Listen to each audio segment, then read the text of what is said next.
Hello friends, ఈరోజు నేను steamed egg curry చేస్తున్నానండి. దీనికోసము పదార్థములన్నిటిని కూడా సిద్ధం చేసుకున్నాను.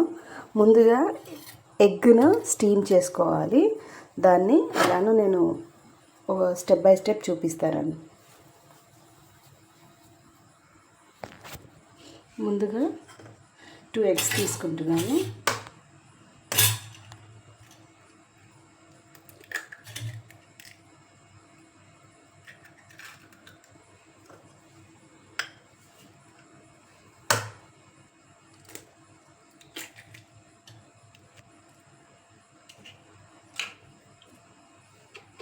ఎగ్ తీసుకొని కొంచెము సాల్ట్ వేసుకుంటున్నాను.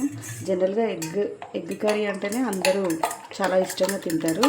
దాన్ని మనము డిఫరెంట్ వేస్గా వండుకొని మన పిల్లలను, ఇంట్లో ఫ్యామిలీ మెంబర్స్ని ఫుడ్ ద్వారా ఇంప్రెస్ చేయడమే నా ఇంటెన్షన్. సో హోప్ మీకు అందరికీ ఇది నేను చేసిన రెసిపీ నచ్చుతుందని నేను అనుకుంటున్నాను. ఇలా సాల్ట్ వేసుకొని అంతా బీట్ చేసుకోవాలండి. బీట్ చేసుకొని ఇప్పుడు దీన్ని స్టీమ్ చేసుకోవడానికి ముందుగా రైస్ కుక్కర్లో ఒక గ్లాస్ వాటర్ తీసుకున్నానండి. ఆల్రెడీ ఎగ్ అంతా కూడా చక్కగా బీట్ చేసుకున్నాను.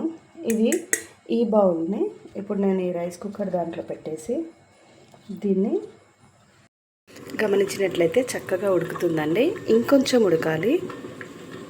చక్కగా ఉడికిపోయిందండి. ఇలా అంటే మంచిగా ఏం స్టిక్ అవ్వట్లేదు. సో ఇలా స్టీమ్గా చేసుకున్న ఈ ఎగ్ని ఇలా చిన్న పీసెస్గా చేసుకుంటున్నానండి.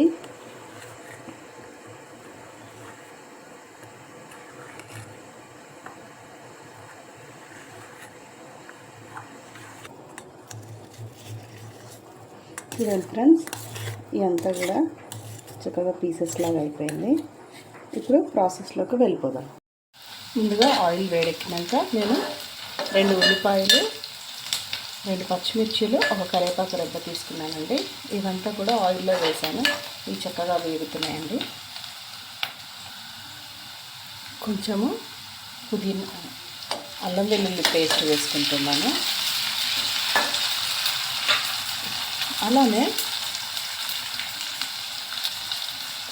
డ్రై పుదీనాను వేసుకుంటున్నాను. కొంచెము చక్కని సువాసన ఉంటుంది. సో నేను తాలింపులోనే వేసుకుంటున్నాను, మంచి వాసన ఉంటుంది కాబట్టి. ఇప్పుడు కొంచెము పసుపు, ఉప్పు వేసుకుంటున్నానండి.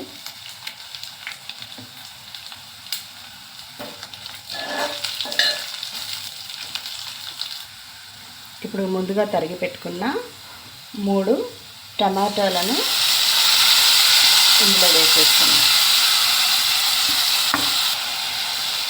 ఇదంతా కూడా చక్కగా కలుపుకుంటున్నాను.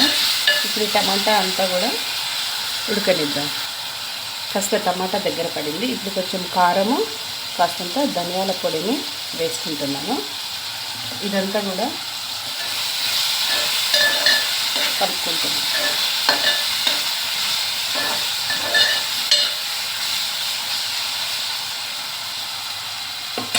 ఒక 2 మినిట్స్ దీన్ని మూత పెట్టుకోవాలి.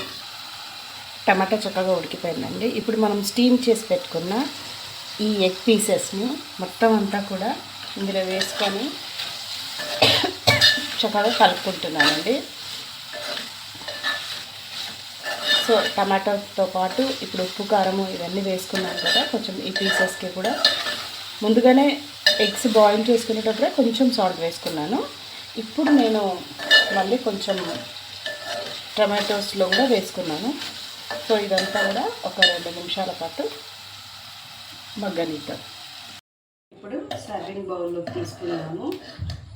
స్టీమ్డ్ ఎగ్ కర్రీ సిద్ధమైపోయిందండి.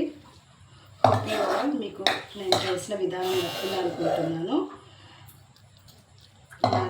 మీకు నేను చేసిన విధానం నచ్చినట్లయితే లైక్ చేయండి, నా ఛానల్ సబ్స్క్రైబ్ చేసుకోండి. Thank you for watching.